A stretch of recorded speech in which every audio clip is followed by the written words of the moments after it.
आपने बच्चों की बात करी, तो बच्चों को किस एज में या किस स्टेज पे मेंटल हेल्थ के बारे में या इमोशंस के बारे में बताना शुरू कर देना चाहिए या बचपन में बहुत ज़्यादा छोटे में नहीं करना चाहिए?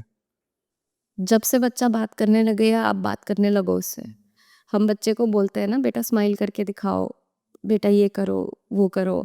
तो सेम तरीके से वी कैन टीच देम बचपन से ना हाउ टू आइडेंटिफाई इमोशंस।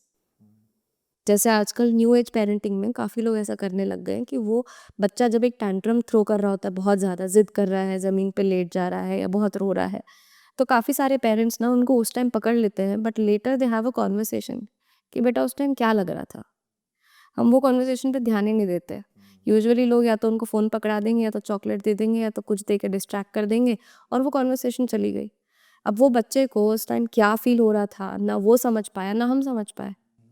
यहाँ हम लोग का कनेक्शन तो वैसे ही लूज़ हो गया, ऊपर से वो बच्चा भी नहीं समझ पा रहा है कि मेरे साथ क्या हो रहा है। तो इट्स वेरी इंपॉर्टेंट कि जब से बच्चा समझने लगे, आप छोटे-छोटे लेवल से स्टार्ट करो ना, आपको उनको सीधा डिप्रेशन, एंग्ज़ायटी बताना ज़रूरी नहीं है। इमोशंस आइडेंटिफाई करना सिखाओ। जैसे हम बच्चों को पूछते हैं ना, where is your hand, where is your nose, where is your legs, वो करते हैं तो उसको इमोशंस भी आइडेंटिफाई करना सिखाओ कि अगर अलग-अलग एक्सप्रेशन दिखाओ कि ये सैड है, ये हैप्पी है, ये सरप्राइज़्ड है, ये शॉक्ड है, ये स्कैर्ड है। ये सारी चीज़ें धीरे-धीरे फ्लैश कार्ड्स आते होंगे मेरे ख़्याल से। वो देकर आप उनको सिखाना शुरू करो एंड धीरे-धीरे you teach them that it is okay to have feelings.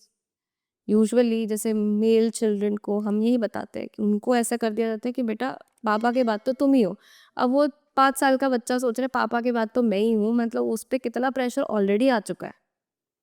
उसको हम बेचारे को फील नहीं करने दे रहे फीलिंग्स, उसको हम बोल ही नहीं रहे तुम्हारी फीलिंग्स वैलिड ही नहीं। जैसे हम बच्चों को बोल देते हैं ना, नहीं हेडेक हो रहा है, तो नहीं नहीं बच्चों को हेडेक नहीं होता है।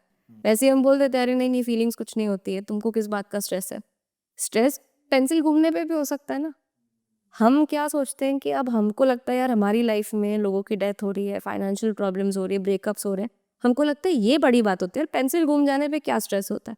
बट आप देखो जिसने लाइफ उतनी ही देखी है, जिसके हिसाब से पेंसिल घूम जाना यानी बहुत बड़ी चीज़ है, हम उसको कैसे बोल सकते हैं कि बेटा ये तो तुम्हारा वैलिड ही नहीं है। तो पहले तो parents need to stop invalidating children. क्योंकि हाँ, आपके एक्सपीरियंस में आपकी पेंसिल घूमेगी, आपको कोई फ़र्क नहीं पड़ता, 2 रुपए के आप फिर खरीद के ले आओगे। बच्चे को जिसको लगता है ये मेरी चीज़ है, उसको पैसे का सिस्टम नहीं पता है। उसको ये नहीं पता है कि पेंसिल क्या है, क्या बनती है, कुछ नहीं। उसको पता है, मेरा कुछ था जो खो गया है। वो उसके लिए कितनी बड़ी चीज़ है और हम एज़ पेरेंट्स हम उनको पूरा इनवैलिडेट कर देते हैं कि नहीं, नहीं कुछ नहीं है, इतनी छोटी बात पे क्यों रो रहे हो? तो ये चीज़ करना बंद करना पड़ेगा पेरेंट्स को भी, टीचर्स को भी, जो भी बच्चों के भी आसपास रहते हैं, आपके खुद के बच्चे ना हो बट आसपास रहते हैं, कि हम उनके एक्सपीरियंसेस को इनवैलिडेट करना बंद कर दें कि वो बोल रहे हैं मेरे साथ ऐसा हो रहा है, नहीं नहीं तुम्हारे साथ ऐसा नहीं हो रहा, तुम्हारे साथ हो ही नहीं सकता, आगे देखो कितनी बड़ी बड़ी प्रॉब्लम है, तुम इसको लेके बैठे हो। दैट शुड बी स्टॉप्ड, क्योंकि उससे एक बच्चा ना नेगेटिव आइडिया ले लेता है। दे फील कि इमोशंस होना बहुत बुरी बात होती है। आपने जैसे बच्चे में लड़के का एग्जांपल दिया कि उसके ऊपर एक प्रेशर रहता है, तो एक बच्चे में लड़के और लड़की के मेंटल लेवल और उनकी थिंकिंग में बहुत डिफरेंस होता है। तो दोनों को सेम तरीके से डील नहीं कर सकते, लेकिन दोनों के प्रॉब्लम्स सेम होते हैं, लेकिन रिएक्शंस अलग-अलग होते हैं लड़का और लड़की के। तो अगर आपके घर में एक ही साथ में, एक ही एज में लड़का और लड़की दोनों हैं, तो how to deal with it? अगर हम किसी को कोई हमें वीक पर्सनैलिटी लग रहा है अगर, तो हम उसे स्ट्रॉन्ग बनाने में जाएँगे, तो दूसरा बच्चा जो ऑलरेडी स्ट्रॉन्ग है, वो और ज़्यादा स्ट्रॉन्ग हो सकता है। तो इस टाइप की सिचुएशन में क्या हमें जेंडर देख के या उनके बिहेवियर को देख के उन्हें ट्रीट करना चाहिए या एक जनरल पैटर्न में उन्हें रखना चाहिए कि ऐसे होता है और ऐसे नहीं होता है? See I think more than gender ना, पर्सनालिटी देख के हमें इस चीज़ पे रिएक्ट करना चाहिए, क्योंकि चाहे वो लड़का हो या लड़की हो, even females have a masculine side, males also have a feminine side. तो आप सिर्फ जेंडर के बेसिस पे, plus so many gender identities are coming now, you एक जेंडर देखकर आप नहीं बोल सकते कि अच्छा इसके साथ कैसा करना है, क्योंकि वहाँ पे फिर वही चीज़ हो जाएगी कि सोसाइटल एक्सपेक्टेशंस के अकॉर्डिंग हम बच्चे को ट्रीट कर रहे हैं या उसके साथ हम अलग व्यवहार कर रहे हैं, तो वो वही सीख के बड़ा हो रहा है फिर। तो डेफिनेटली जेंडर के बेसिस पे नहीं देख सकते, आप पर्सनैलिटी देखो कि हाँ ये अ, लड़का है, ये छोटा है, इससे ये थोड़ा ज़्यादा सेंसिटिव है चीज़ों को। लड़की जो है सेम एज की है पर वो थोड़ी-सी आउटगोइंग है, वो चीज़ों से लड़ लेती है। तो आप उस बेसिस पे उनसे उस तरीके से बिहेव करो। रादर देन टेलिंग देम कि सोसाइटल एक्सपेक्टेशंस उन पर डालना, उसकी जगह जेंडर देखने की जगह आप उनकी पर्सनालिटी देखो, that is more personalised thing. वरना वही होता है जो हमारे ग्रैंड पेरेंट्स ने पेरेंट्स पे करा था कि तुम लड़के हो ऐसे रहो, लड़की हो ऐसे रहो। उन्होंने शायद कुछ लोगों ने हमारे साथ भी करा, हम आगे वही करने जा रहे हैं। तो जनरेशनल ट्रॉमा ऐसे पास ऑन होता है। हमने अक्सर देखा है कि बहुत सारे लोग इंट्रोवर्ट पर्सनैलिटी के होते हैं, वो अकेले रहना पसंद करते हैं, ज़्यादा ज़्यादा लोगों से मिलना पसंद नहीं करते, बहुत ज़्यादा सोशल नहीं होते। कभी-कभी वो प्रोफ़ेशन भी ऐसा चूज़ करते हैं, जिसमें उनको ज़्यादा गेट टुगेदर या ज़्यादा लोगों से इंटरैक्ट ही नहीं करना पड़े। वर्क फ्रॉम होम भी आजकल बहुत बढ़ गया है ऐसे। तो क्या अकेले रहना मेंटल हेल्थ के लिए अच्छा होता है या बुरा होता है? तो अगेन जैसे मैंने आपको बताया कि आप अकेलेपन को जिस तरीके से परसीव करते हो, कुछ लोग जेन्युइनली खुद की कंपनी बहुत ज़्यादा एंजॉय करते हैं, तो उनको ऐसे नीड नहीं फील होती किसी और के साथ रहने की। तो सिर्फ अकेले रहने का मेंटल हेल्थ पे एज सच कोई असर नहीं होता है। तो हम ऐसे एक जनरल स्टेटमेंट नहीं बोल सकते उसमें कि अकेले रहना अच्छा होता है कि बुरा। It's basically about choosing your peace over anything else. अगर आपको लोगों के साथ मिलजुल के, जैसे I am a kind of person, मुझे अच्छा लगता है लोगों से मिलना, फैमिली में या कहीं पर भी, तो वो मेरा पीसफुल जगह है। तो अगर मुझे वो whatever brings me peace I should do that. अगर मुझे अकेले रह के पीस मिल रहा है तो दैट इज़ गुड इनफ। तो सिर्फ अकेले रहने का एज सच मेंटल हेल्थ पे कोई फ़र्क नहीं पड़ता है। बट क्या आप अकेले चॉइस से रह रहे हो या आपको अकेला कर दिया गया है, करना पड़ा। आर यू आइसोलेटेड, उस चीज़ों से फ़र्क पड़ता है डेफिनेटली कि आप सिचुएशन की वजह से आप अकेले छोड़ दिए गए हो या अकेले बच गए हो, अकेले रह गए हो, या आप अपनी चॉइस से अकेले रह रहे हो, तो उसका फ़र्क पड़ता है।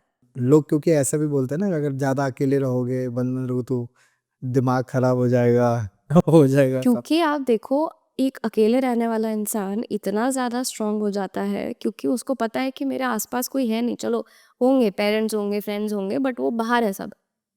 इस घर में जो हो रहा है वो मुझे खुद ही देखना है। मुझे अगर बॉस से डांट पड़ रही है तो उससे मुझे ही डील करना है, तो इतना मुझे ही करना है, मुझे ही करना है कर कर के जो हम इतना हाइपर इंडिपेंडेंट बन जाते हैं ना, तो फिर ऐसा हो जाता है कि यार ऐसे एक टाइम पर लगता है कि यार ज़रूरत नहीं है किसी और की। कुछ लोग थोड़ा और एक्सट्रीम ले जाते हैं इसको कि अब तो कोई भी चीज़ के लिए नहीं चाहिए।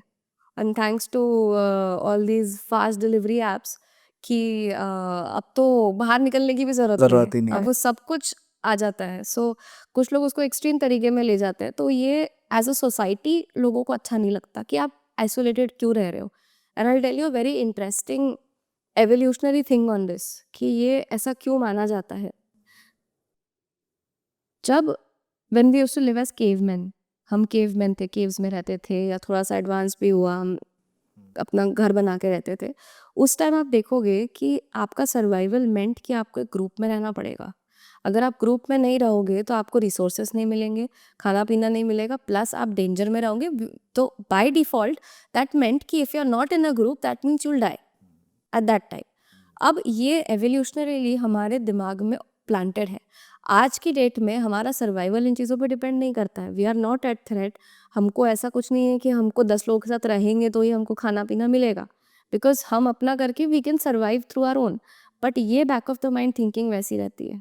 इसीलिए लोगों के दिमाग में दूसरों के लिए भी होता है, जैसे दूसरे कोई बहुत ज़्यादा अकेले हैं, हाँ, अनलेस अगर कोई ऐसा है जो हमको पसंद नहीं है, उनके बारे में हम नहीं सोचते, बट अगर हम जनरली लोगों को देखते हैं तो हमको एक कंसर्न सा आता है कि अकेले क्यों रह रहा है, कैसे सर्वाइव करेगा बेचारा। भले ही वो इंसान अपने में खुश होगा, बट एक वो कंसर्न हमारा आता है। सिमिलरली जो लोग बहुत ज़्यादा अकेले होते हैं उनको भी यही चीज़ लगने लगती है कि it's a perceived threat evolutionary perspective से, कि आज भले ही सिचुएशन वैसी नहीं है, पर अब हम वायर्ड ही उस तरीके से है ना कि अकेले रहेंगे तो that means death. Which is interesting, which is why हमको फियर ऑफ रिजेक्शन होता है हर किसी को। आप किसी को भी देखोगे, कैसे भी किसी भी लेवल पे इंसान हो, फियर ऑफ रिजेक्शन सबको होता है। एंड इसका भी रिलेशन एवोल्यूशनरी पर्सपेक्टिव से है कि इवेंट इनिशियली रिजेक्शन मेंट डेथ, कि अगर आपने कुछ गड़बड़ कर दी, आपको वो हर्ड से, ट्राइब से निकाल दिया या आपको बैनिश कर दिया, तो that means you will die. Of course थोड़े दिन में भूख से, नहीं तो कोई जानवर खा जाएगा, नहीं तो कुछ हो जाएगा। सो दैट इज़ वाई हमारे दिमाग में that fear of rejection is so deep seated. एक लास्ट क्वेश्चन, कुछ ऐसी साइकोलॉजिकल प्रैक्टिसेस या कुछ ऐसा रूटीन बताइए जो लोगों को हेल्प कर सकता है to go in a better way. So, I think I'll repeat myself here. One is to, and repeat and summarize, one is to be extremely aware about yourself. जिस बारीकी से आप दूसरों को ऑब्जर्व करते हो उतनी बारीकी से खुद को ऑब्जर्व करो। एंड सेकंड इज़ कि अगर आप किसी को ब्लेम कर रहे हो, आपके साथ कुछ हो रहा है, तो ब्लेम करो, ठीक है, गलत करा है, बट उसके बाद सिर्फ ब्लेम पे रुक मत जाओ कि ब्लेम कर रहे हैं, ब्लेम कर रहे हैं, ब्लेम कर रहे हो। उसके आगे एक नेक्स्ट स्टेप होना चाहिए where you take the responsibility to heal. Third is कि अवेयरनेस के साथ साथ आपको ये भी देखना पड़ेगा कि अब मैं अवेयर हो गई हूँ, तो अब इस इन्फॉर्मेशन का करना क्या है मुझे। विच मीन्स कि जो भी राइट मीडियम्स हैं, काउंसलर, साइकोलॉजिस्ट, लाइफ कोचेस, जो भी आपको सही लगता है, आप उनके पास जाइए, because it is very important कि सिर्फ day to day life management में भी, क्योंकि पॉसिबल नहीं है ना हमें हर चीज़ के बारे में पता हो। कुछ लोग एक्सपीरियंस से ज़्यादा बड़े होते हैं, कुछ लोग एजुकेशन से ज़्यादा बड़े होते हैं, कुछ लोग की सिर्फ लाइफ ही वैसी रही होती है कि वो बड़े होते हैं। But anyway, seek help, seek support from people around you. And one more important thing is slow living, जो मैं खुद पर्सनली आजकल रियलाइज़ कर रही हूँ कि आजकल कुछ नहीं होता है ना, तो भी हम रश में होते हैं कि यहाँ पॉइंट ए से पॉइंट बी पे जाना है, ज़बरदस्ती फास्ट गाड़ी चला रहे हैं। कोई रश नहीं है, कोई डेडलाइन नहीं है, वहाँ जाकर कुछ खास नहीं करना है, बस पहुँचने की जल्दी है। ऐसा भी नहीं कि भूख लग रही है, कुछ इमरजेंसी है, नहीं, बस निकले हैं तो कहीं पहुँचना है। सुबह-सुबह भी हम लोग ब्रश करते हैं, कॉफ़ी पीते हैं, everything you see is so rushed. उससे होता क्या है, हमको 2 मिनट टाइम नहीं मिलता खुद के साथ बैठने का, खुद के साथ सोचने का। अब यही चीज़ सोचो अगर हमारा पार्टनर करे तो हमें कितना गुस्सा आता है कि तुम्हारे पास टाइम नहीं है 2 मिनट बैठ के मुझसे बात कर लो, 2 मिनट शांति से चाय पी लो मेरे साथ, इतना पूरा टाइम। जल्दी-जल्दी क्यों हाँ, कर हर टाइम जल्दी-जल्दी में ही रहते हो। तो इमेजिन कि वो आप अपने पार्टनर के लिए इतना फ़ील कर सकते हो, बट आप खुद के साथ, जिसके साथ आप 24 घंटे रहते हो, you can never leave yourself. 24 घंटे 365 डेज़ आप रहते हो और आप खुद के साथ इतनी जल्दबाजी में रहते हो। कैन यू इमेजिन कि आपकी क्वालिटी टाइम जो आप खुद के साथ स्पेंड कर रहे हो, वो कितना पुअर हो जाता है। सो अवेयरनेस तभी आता है when you start spending quality time with yourself. With yourself? क्योंकि जैसे जो पुराने लोग बोलते थे ना, सेइंग एक बहुत ड्रामेटिक, अकेले आए हैं अकेले जाना है, तो बात तो सही है, अकेले ही जाना है तो क्यों ना हम खुद में सादगी ढूंढ ले, सो दैट अगर कभी लाइफ में हमको अकेला रहना पड़ गया, फैमिली दूर है या नहीं है, या पार्टनर है नहीं है, तो हम एटलीस्ट खुद के साथ वो खुशी ढूंढ के रह सकते हैं।